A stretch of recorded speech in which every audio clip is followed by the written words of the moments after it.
대한민국 근현대사를 환경적 세계관으로 알리고 전하는 대한역사문화원의 한국 근현대사 바로 알기 특강입니다. 자유를 위해 부름받은 사람 6번째 이야기. 자유를 선포하러 고국으로 돌아온 이승만의 이야기입니다. 프린스턴 졸업을 앞둔 1910년 2월 16일, 이승만은 서울에 있던 언더우드 선교사로부터 한 통의 편지를 받았습니다. 당시 언더우드 선교사는 종합대학 설립을 준비 중이었는데 이승만에게 우리는 당신을 크게 기대하고 있습니다. 귀국하면 알맞은 일이 기다리고 있습니다라며 앞으로 세워질 대학의 교수직을 제안한 것입니다. 이승만은 4월 9일 언더우드 선교사에게 이렇게 답장했습니다. 제가 2달 후면 프린스턴에서 박사학위를 받습니다. 그러면 선교사님이 세우려고 하는 기독교 대학에서 교수를 하고 싶습니다. 미국에서 배운 국제법, 국가론, 정부론, 역사, 근세 유럽사, 미국사, 미국 헌법, 서양 철학, 종교 같은 정치학 과목을 가르치고 싶습니다. 조선 사람들에게 기독교가 얼마나 중요한 것인지 가르치고 싶습니다. 조선은 지금 일본의 식민지가 다 되었기 때문에 일본인들이 제가 한국에서 교수 생활하는 것을 방해하면 선교사님이 만드는 학교에서 교수 생활하는 것을 포기하고 전국을 다니며 부흥사가 되어 불쌍한 영혼을 기독교인으로 만드는데 일생을 바치고 싶습니다. 박사학위를 받기 전 이미 이승만은 대한제국으로 돌아와 할 일들을 계획하고 있었습니다. 유학을 시작하면서부터 그의 목표는 초지일간 대한의 독립을 위해 대한제국으로 돌아오는 것이었으니까요. 하지만 이승만 박사의 아버지 이경선옹은 이승만 박사가 돌아오지 않기를 바랐습니다. 아들이 돌아온다면 지난 날과 같은 고통을 겪을 것 같았기 때문이죠. 그러나 게일 선교사를 비롯한 여러 선교사는 이승만에게 공부를 마치고 돌아와 대한제국을 깨워야 한다는 사명감을 심어주었습니다.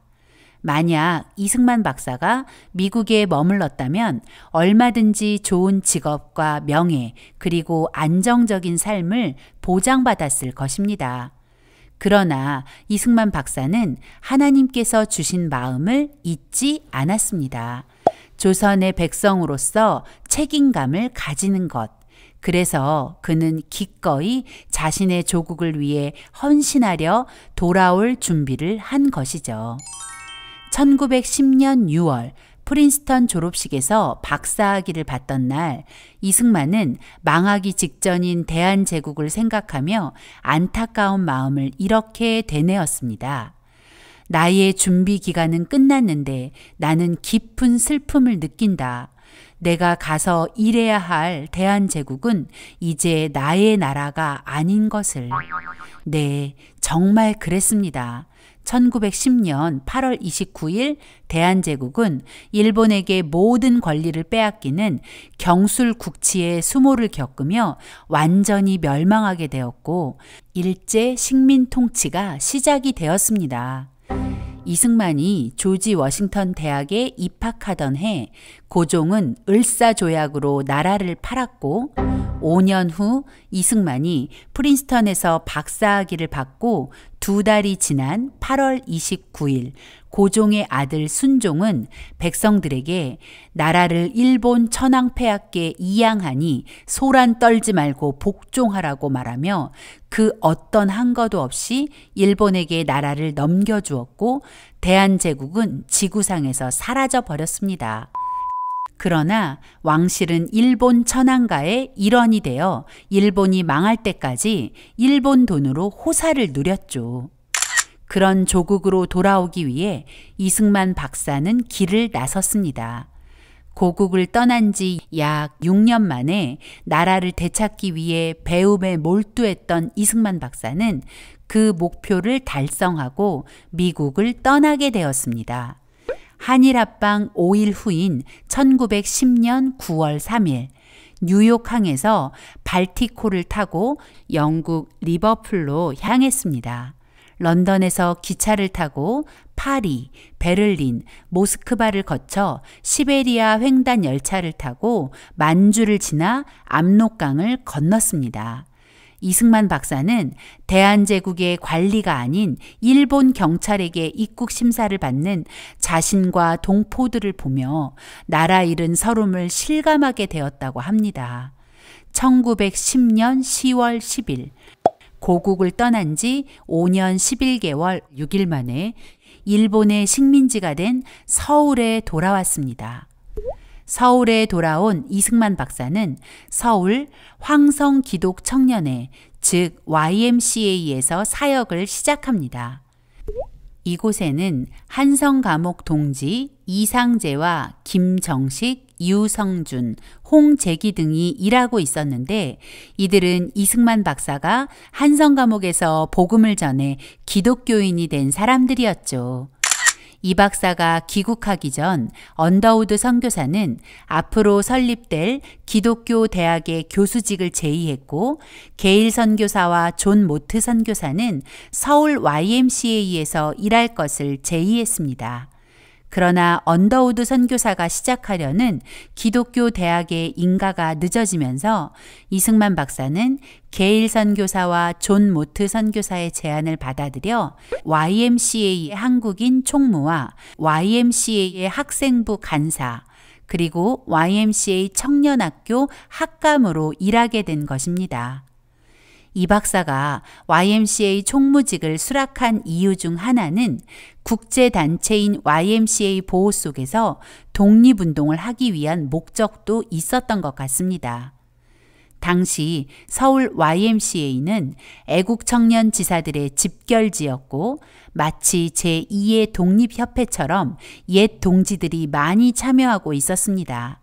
더구나 당시 가장 핫한 인물 미국 박사 이승만이 가담하면서 서울 YMCA는 미국, 유럽, 일본 YMCA와 연결되어 일본 총독부도 쉽게 건드리지 못하는 막강한 국제 기독교 조직이 되어 있었죠.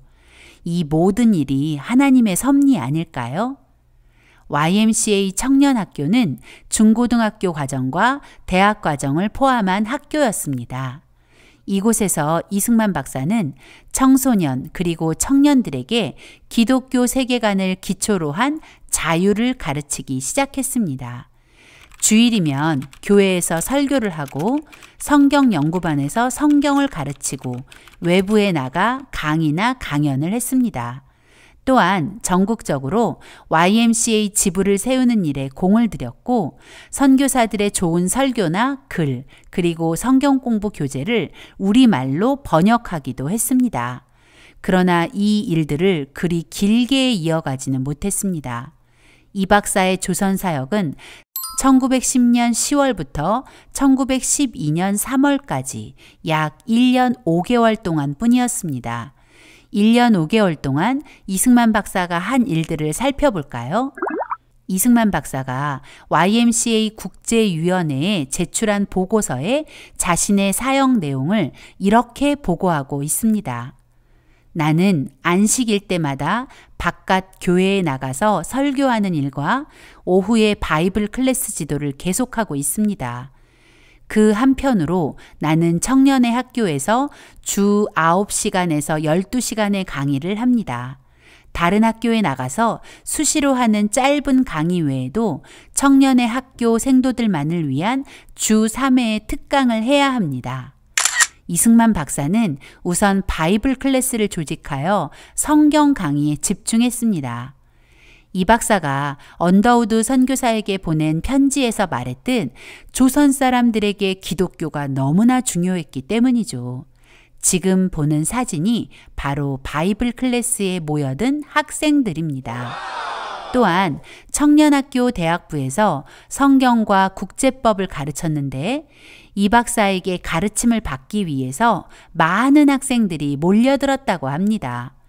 배제학당 시절 협성의 토론회에서 그랬듯 토요일마다 YMCA 연합 토론회를 빠짐없이 열어 학생들에게 독립정신을 심어주며 늘 꿈꾸던 기독교 세계관에 기초한 자유민주주의 교육에 돌입한 것이죠. 모임마다 몰려온 수백 명의 학생들에게 이승만 박사의 행동 하나하나가 화제가 되었습니다. 이 박사는 모든 공부를 기도로 시작하고 기도로 끝냈으며 계단을 오르내리면서도 영어로 혼자 기도했다고 합니다.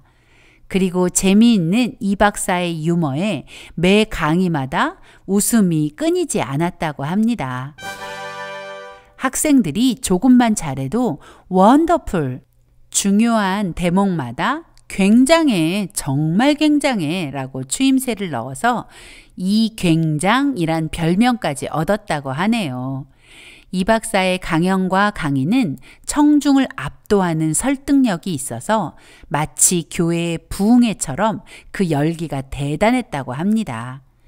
이승만 박사는 1911년 봄 기차로 2300km, 배로 880km, 말과 나귀를 타고 424km, 우마차로 80km, 인력거나 가마를 타고 3.6km, 그리고 기차나 배, 말과 나귀, 우마차나 인력거 등으로 갈 수 없는 길을 11km를 걸으며 전남에서 평안도까지 33회의 집회를 열어 7,535명의 학생과 청중에게 부흥회를 겸한 강연을 이어갔습니다. 그 결과 전국적으로 33개의 YMCA 지부가 탄생하게 되었고 그 33개 지부를 통해 기독교 세계관으로 무장한 조선 독립을 위한 청년 조직망이 전국적으로 구축되었죠. 이승만 박사가 1년 5개월 동안 조선에 외친 메시지는 기독교 세계관을 기초로 한 자유와 자유민주주의 그리고 독립정신이었습니다. 전국적인 집회를 마치고 평양서 서울로 돌아오는 길 1911년 6월 윤치호 선생이 운영했던 개성의 한영서원에서 제2회 기독학생 하령회를 개최하게 되었습니다. 하령회란 여름에 개최하는 수련회 또는 부흥회를 말합니다. 이 하령회에는 전국 각지 서울, 광주, 전주, 군산, 개성, 선천 등의 21개 기독교 학교에서 모인 93명의 학생 대표와 여러 선교사와 목회자가 참석했습니다. 미국인 목사들의 설교로 부흥회가 진행되었고 이승만 박사 역시 주 강사 중 하나였습니다. 이 하령회에서 놀라운 일이 일어났습니다.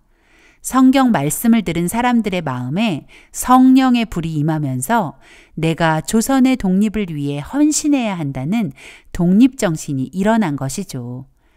이승만 박사가 한성 감옥에서 외치던 거룩한 성도가 거룩한 백성이 된다는 그 외침 그대로였습니다. 이 하령회를 보고 충격을 받은 일본 총독부는 본격적으로 기독교를 탄압할 계획을 세우게 됩니다. 한영서원 하령회 이후 일본은 이승만 박사를 더 철저히 감시하기 시작했고 이 박사의 외부 활동은 더 이상 불가능하게 되었습니다. 일본은 조선 통치를 시작하면서 조선 총독부를 설치하고 초대 총독으로 데라우치 마사다케를 임명했습니다.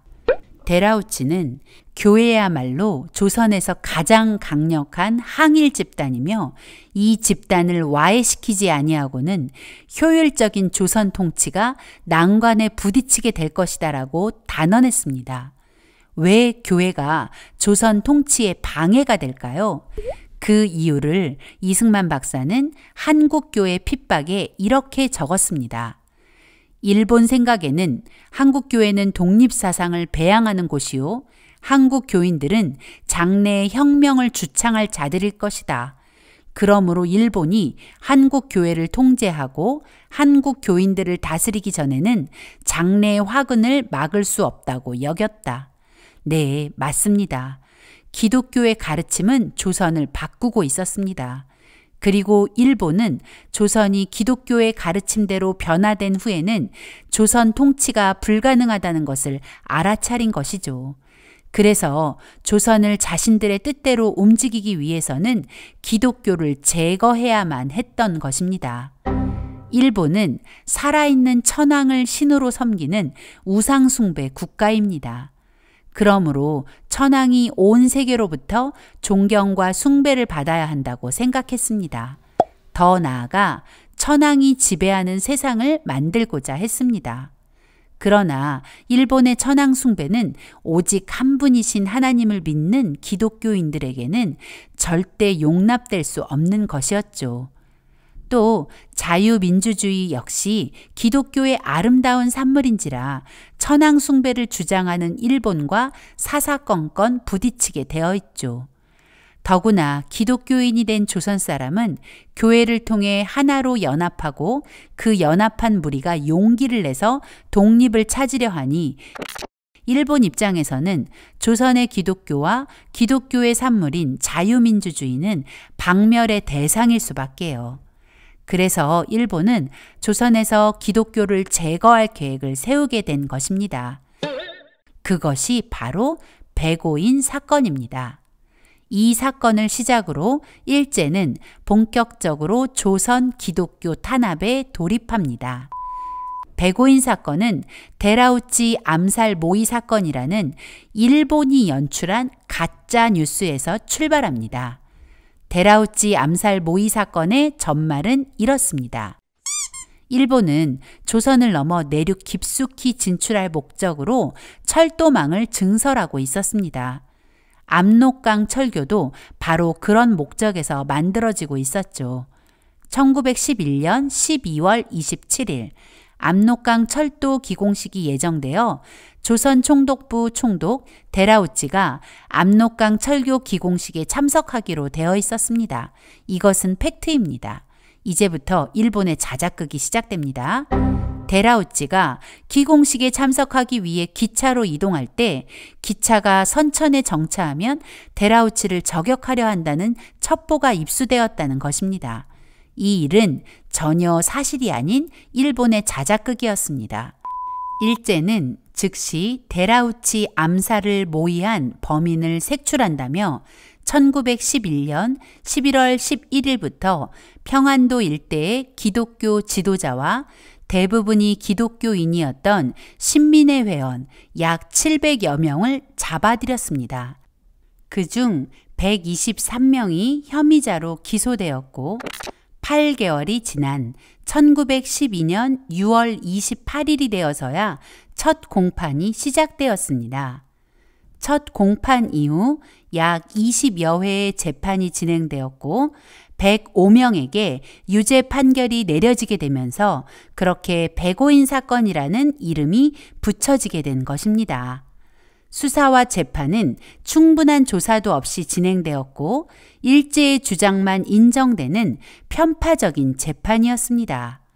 일본인이지만 백오인 사건에 조선인 측 변호를 맡았던 오쿠보 변호사는 본 사건은 검사가 충분한 조사도 없이 구성한 의심 짙은 사건이며 담당 판사들도 역시 편파적으로 진행하고 있다며 분노를 터뜨렸습니다. 일제는 백오인 사건을 데라우치 마사다케 암살 음모 가담자 색출을 위한 것이었다고 주장하지만 이 사건은 조선 기독교인, 특별히 서북지방의 기독교인 제거를 목적으로 하는 일본에 의한 허위 날조 사건이라는 것이 팩트입니다.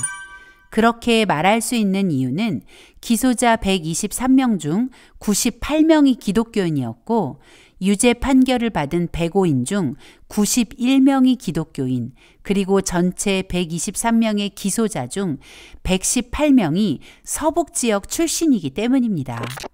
특히 1911년 개성 한영서원에서 열린 제2회 학생 하령회에 참석한 선천 신성중학교, 숭실중학교, 서울경신중학교 등의 학생 다수가 백오인 사건으로 체포되어 고문을 받았고, 서북지방에서 활동하던 기독교 선교사들에게 음모 격려자라는 누명을 씌워 조선에서 쫓아내려 했던 점을 종합해보면 백오인 사건은 조선 통치를 강화할 목적으로 항일 세력인 기독교를 탄압하기 위한 조작된 허위 날조 사건이 분명합니다. 백오인 사건의 화살은 이승만 박사에게로 향했습니다. 일제는 이승만 박사에게 예수교의 거대 괴수라는 죄를 씌우고 거에게 현상금을 걸었습니다. 미화 30만 달러.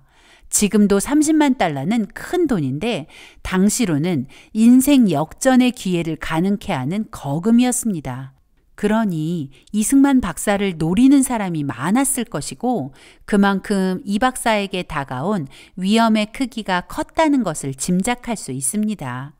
이승만 박사는 나라가 없으면 복음도 전할 수 없다는 것을 깨닫게 되었습니다. 나라라는 중요한 울타리가 있어야 자유롭게 신앙생활이 가능하다는 것을 뼛속 깊이 느끼게 된 것입니다. 이승만 박사가 일본의 표적이 되자 존 모트 선교사와 필립 질레트 선교사는 이승만 박사를 체포하려는 일본에게 만약 이승만을 체포하면 전 세계의 일본의 만행을 폭로하겠다며 일본을 압박했습니다. 그리고 이 박사를 미국 미네아폴리스에서 열리는 감리교 총회에 조선 대표로 보내기로 결정하고 1912년 3월 9일 14기 감리교회 지방 평신도 대표 회의에서 이승만 박사를 조선 대표로 선출하여 조선을 빠져나가도록 한 것입니다. 이때부터 이승만 박사의 33년의 미국 망명 생활이 시작됨과 동시에 대한의 독립을 위해 고독한 싸움을 싸우는 독립운동가의 삶이 시작된 것입니다. 망명이란 주로 정치적인 이유로 자국에서 위협을 받는 사람이 외국으로 피신하는 것을 말합니다. 이승만 박사의 망명은 자신의 목숨을 부지하기 위한 것이 아니었습니다. 조선의 독립을 위한 새로운 길로 들어선 것이었습니다. 이승만 박사는 1912년 3월 26일 그의 나이 37세가 되는 생일 아침 남대문역에서 부산행 9시 35분 기차에 올라 서울을 떠났습니다. 부산에서 배를 타고 일본을 거쳐서 미국으로 가는 여정이 그렇게 시작되었습니다. 1912년 3월 27일자 매일신보는 이승만 박사가 미국으로 떠난 그날을 이렇게 보도했습니다. 종로 기독청년회 소속 학교 학감 이승만 씨가 미국에 건너가기 위하여 모처에 청원하고 여행권을 청구하였다는 말은 이미 기재하였거니와 그 여행권의 하부를 승인하였으므로 어제 오전 9시 30분에 남대문발 경부선 열차로 출발하여 미국으로 향하여 갔는데 그 돌아올 기한은 6개월로 예정하였다. 그 누가 알았을까요? 이 6개월의 예정의 미국행이 33년이나 걸리게 될 것을. 이승만 박사는 나라를 살리기 위해 조선에 돌아와 꿈에 그리던 기독교 세계관에 기초한 자유민주주의 교육에 돌입했습니다. 그러나 이승만 박사에게 허락된 시간은 고작 17개월 뿐이었습니다. 하지만 이 박사는 이 짧은 시간에 엄청난 족적을 남겼습니다.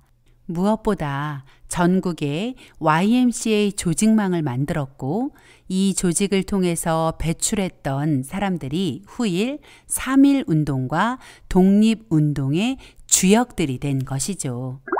이승만 박사는 이제 나라의 독립을 되찾기 위해 고독한 나그네가 되어 미국을 향해 나아가고 있습니다.